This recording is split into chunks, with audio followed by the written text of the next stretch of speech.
Baiklah, kita masuk ke langkah ke-11, yaitu menambahkan fungsi PIP atau Picture in Picture.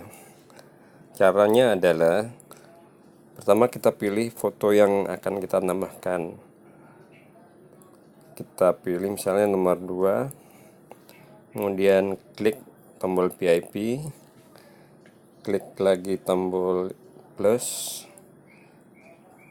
pilih folder foto yang mana, kemudian klik fotonya. Nah, sekarang sudah terlihat foto sudah masuk. Kita bisa memperbesar atau memperkecil dengan cara menekan tombol atas bawah ini, miring ke atas ya, atau juga dengan cara mencubit untuk membesarkan atau mengecilkan, atau memutar. Kemudian kita bisa letakkan di mana tempat yang kita inginkan, seperti ini.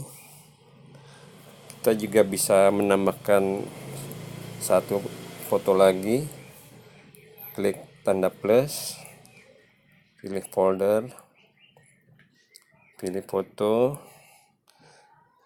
Seperti tadi, kita bisa perkecil atau perbesar.